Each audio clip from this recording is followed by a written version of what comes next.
All right, all right. So what I'm gonna do here is you can clearly see that I'm playing around with some features or whatever that I just discovered. But let's get into it, right? Let's get into it.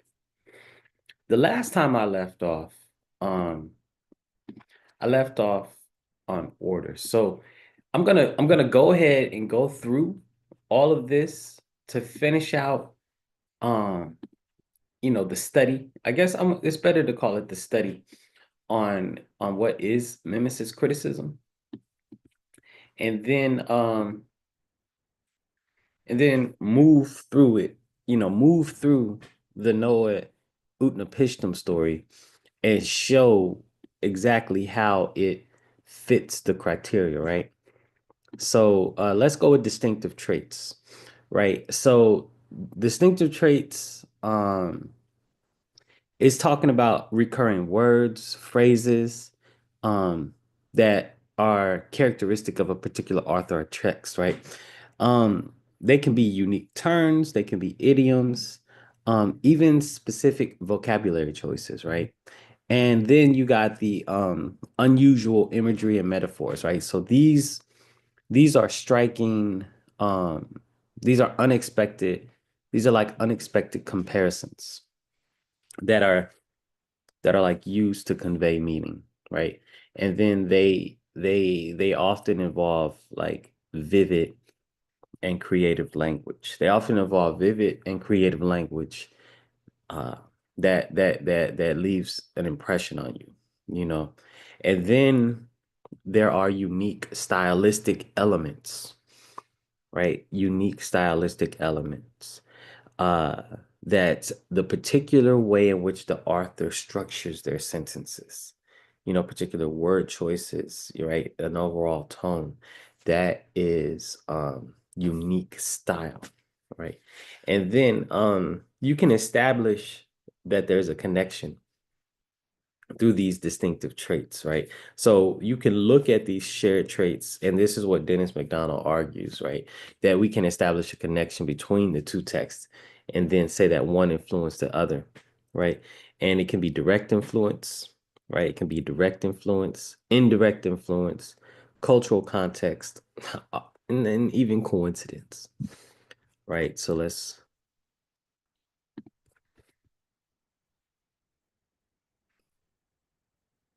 I got to go back here again a bit.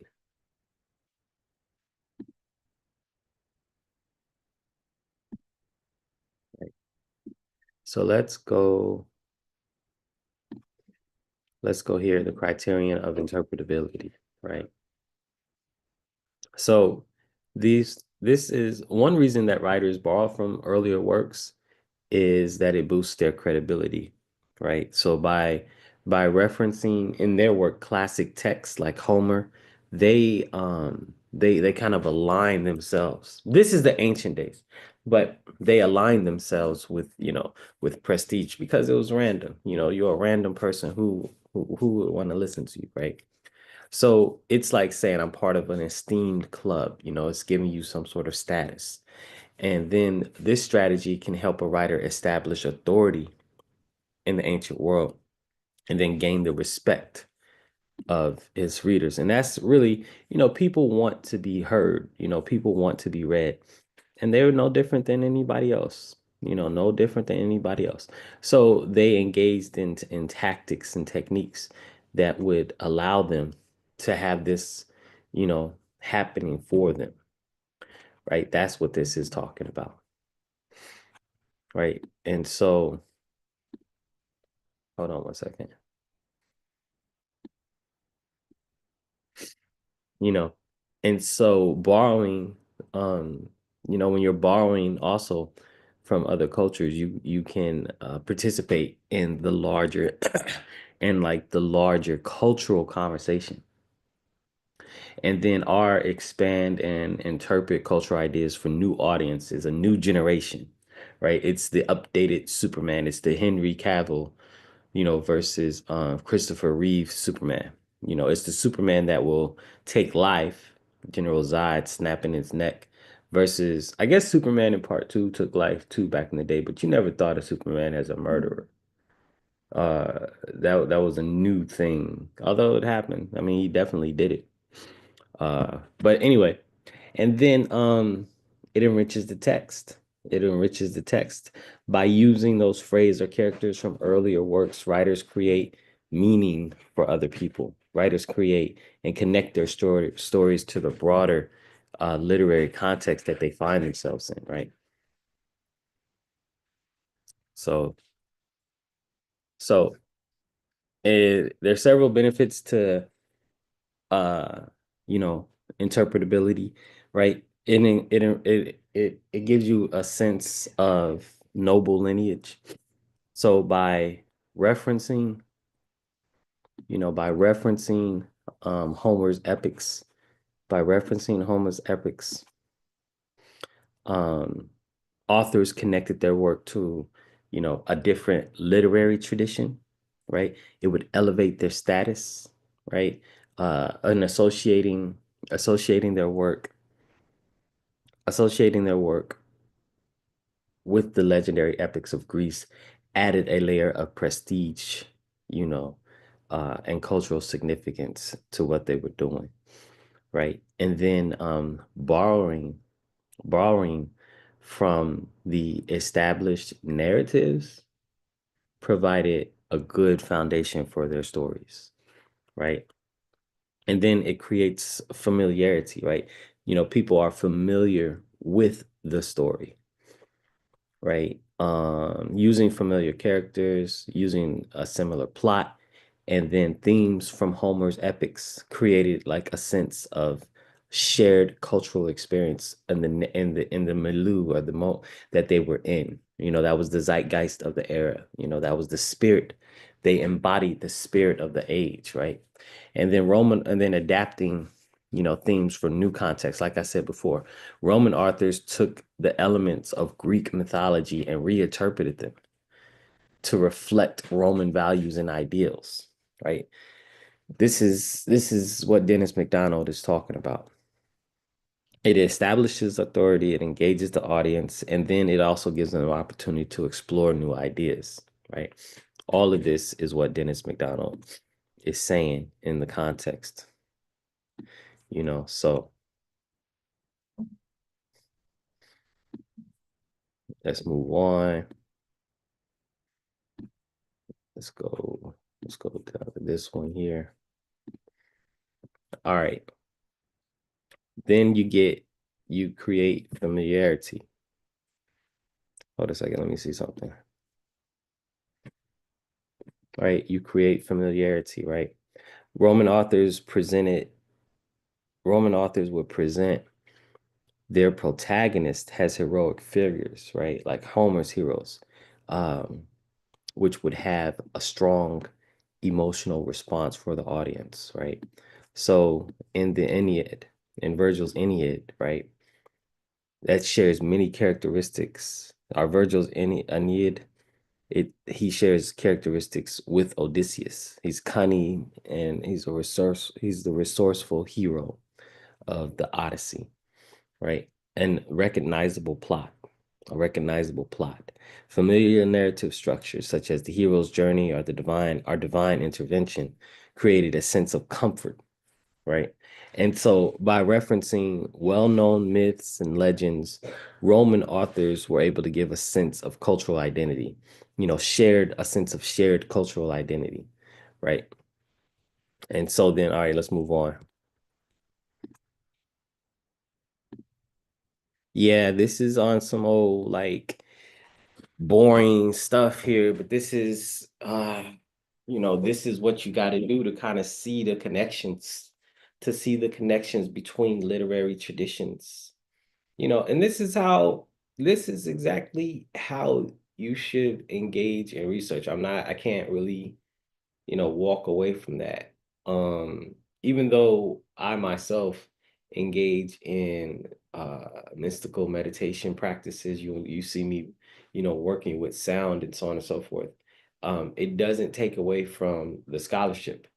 that needs to be had when engaging in this lifestyle, because otherwise you come across a situation where you end up, you can end up being influential, but your information is off, and then you get caught up. And that's what happened. And that's this internet storm of let's get Billy Carson is on the way. And then, it's impacted everybody. Like it's crazy to see Kip Davis comment on Billy Carson. That's Kip Davis is, a scholar, definitely a scholar whose information will allow you to really grasp and understand what's happening in these contexts, right? This is a scholar. You know, Billy Carson is an entertainer. I think that's what people are confused about. Billy Carson is an entertainer that passes himself off as a scholar. Like, I'm fully aware of that 100%. But anyway, he stepped into an arena that he shouldn't have, and he learned that. That's all. That's all. But like I've been saying before, his points, you know, the references for his points off, but the points were still points in earlier versions of Christianity. Anyway, um, while both the Homer, while both Homer and Virgil's Aeneid have protagonists, the nature, of what they're doing is different, right?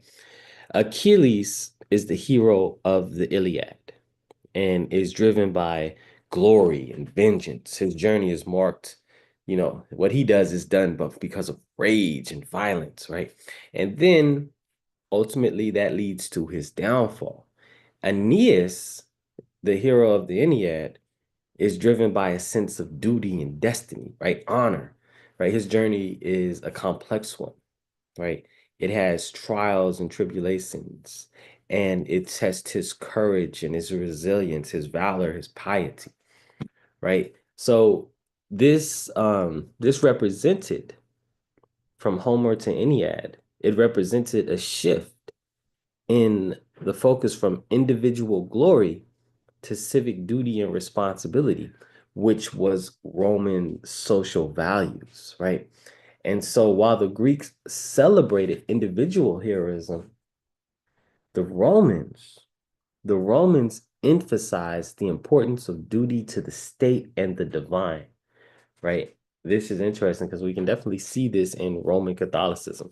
But by adapting the journey to fit Roman values, what Virgil what Virgil was able to do was to create an enduring narrative that resonated with his audience, that connected with his audience. And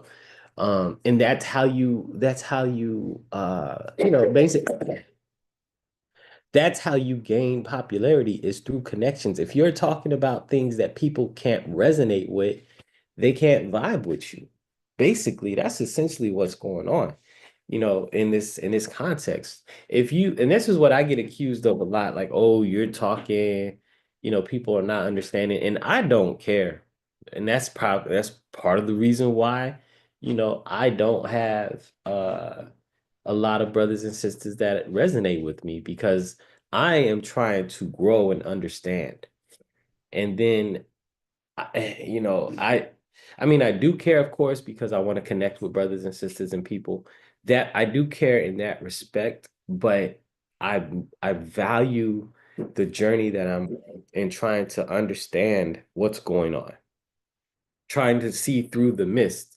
There's a lot of I've run into people in my sphere that just devalue study and scholarship, and just want to just feel things out and go with the flow, so on and so forth. And I'm not that way. I want to know how you know what you know. How did you get to what you got to?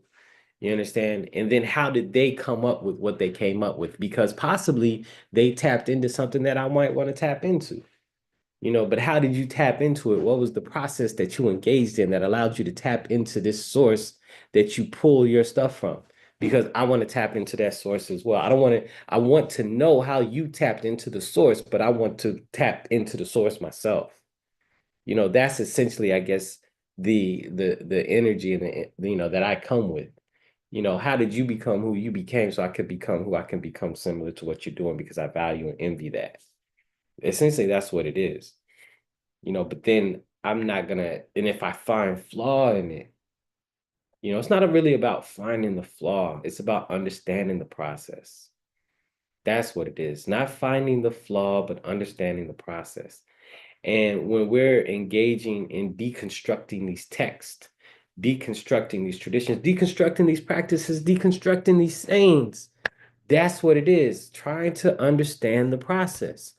What is the process that somebody engaged in order to get where they are? How did you come to this conclusion? All right. All right. So, okay, now we got seven, right? And then we're gonna, connect the dots between different texts. It's like people can see the similarities between, let's see, Hyperion and I think that's what Marvel. Hyperion is Marvel Comics and Superman in DC Comics. Definitely see the similarities, right? Um, one is borrowing from the other. They're making, we recognize that, we can recognize that story being borrowed from one another. People have said the Star Wars story is the Harry Potter story is simply the Star Wars story uh rewritten. You know, people have recognized the literary motifs, similar literary motifs being used, right? So in the biblical context, we're trying to see, and figure out if one text influenced the other, right? And we need to understand and really recognize that it's not just coincidence, right?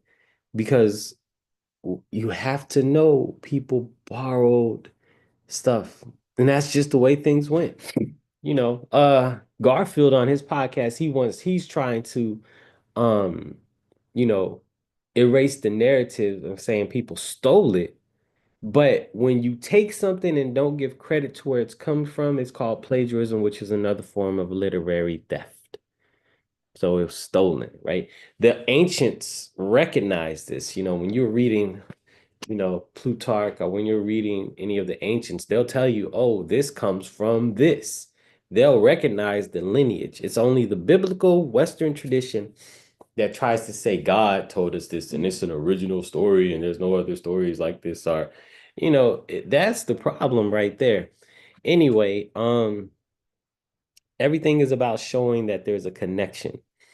Everything is about showing that there's a connection between the text. And it's not just some sort of like weak source. It's intentional influence, right? So, and then evidence. Evidence is the key. And we need to see that people from the past recognize these connections. People will be able to see. I think in one of the books, let me see here. Hold on. Yeah, that's I may not 100% agree with this text in all the things, but that's what the basis of this text is about, right? This author, Joseph Atwill, he is saying that the gospel is actually rewritten Josephus narratives for a particular Roman aristocracy, right? And the Roman aristocrats, upon hearing the gospel stories, would have been able to connect the gospel stories to the events that occurred in the 70 AD Roman Jewish War. That's part of his thesis, right? But it's the same idea. What he is saying then is that the ancient audiences would have recognized the genetic connection between the stories, right? And that's one of the criteria of mimesis. right? That's one of the criteria of mimesis. Let's move on. All right. So let's look at the key ideas, right? The key ideas and why borrow, right? The people would borrow to pay homage, pay homage, uh, and just out of respect. People would borrow just out of respect. Building on a strong foundation, right? So when you're borrowing from another tradition, you're tapping into a cultural memory, right? And then that, of course, like we're talking about earlier, that makes your work more relatable. People can relate to the themes that are inside your work, right? Then you can build, then you could, borrowing it can, can kind of avoid certain expectations, right? It can be a way to challenge the ethics and the morals of the original text, like Aeneas versus Achilles, personal glory versus social responsibility, the difference between the two, right? So then so we know that when writers borrow from each other, when writers borrow from each other, we can see the intertextual references that are happening here, right? You can know that there's some connectivity that is occurring um between the two texts, right? It is very it can be obvious. Let me put it like that. It can be obvious, right? So, okay, going on, right? Validation of influence, right? There are like deliberate connections, right? So, when audiences recognize the parallels between the texts, when you can see the parallels between the text, it indicates that it was intentional, right? It wasn't accidental, right? And then if it's significant enough to discuss, the fact that these connections were noted and discussed indicates that there was an importance. I mean, that means ancient authors saw the connections, right? Ancient authors saw the connections between texts, and so it's not like you were fooling anybody, right? They're fooling us because we're so far removed from the times, but they weren't fooling the audiences, right? They knew what was happening. This is why Justin Martyr was saying what he is saying. Justin Martyr literally is saying that he's not saying it in that way. I mean, he's trying to contextualize it in such a way that Christianity is real, but he's saying, what we say of our Jesus is no different than what you say of your heroes are the sons of Mars. I think, get the exact quote, you can do all that. But that's something along the lines, right? And so ancient authors recognized this. When it was occurring, people are just saying, "Oh, this is what you're doing." Right? And that was an affront to the theology and to the ideology that Christians wanted to establish. They're trying to establish the uniqueness of a text that is not unique, and this is the games that are being played even to this day. Luckily, enough information is being released where we can break this down and see where things are coming from, where we can deconstruct the Judaic tradition and show its evolution from a pantheistic, polytheistic practice to getting honed down into this monotheism that we have today. And then it can challenge the narrative that's going on that Jews were always monotheistic, because when you look at the historical context, they were not, right? Anyway, um, so the all right, let's move on. Let's move on. Let's move on. Let's move on, right? All right. So we're still in criteria 7, right? We're still in criteria 7 here. And I think that takes me to the end of things right now. That takes me to the end of things right now. And so that is Dennis McDonald's Mimesis, as I understand it. Now, if you all have, you know, more in-depth understanding of it, go ahead and build on that. You know what I'm saying? Because I think this strategy, this technique goes to explain a lot of different things. My next video, well, if I don't do another Billy Carson thing, because apparently this is the thing that's going on right now. This is the relatability information that people are engaged in. I'm getting kind of tired of it already, but we'll see if this has played itself out. But I am not tired of the critique. I am not tired of the deep dive and the understanding of the cultural connections because you just got to constantly repeat these stories, or this information so new people can get it, old people can hear it, and then I guess that's it. New people can get it and old people can hear it. And then it gets reinforced inside your consciousness what's going on here, you know. And it's just got to be repeated. It's just got to be repeated and understood.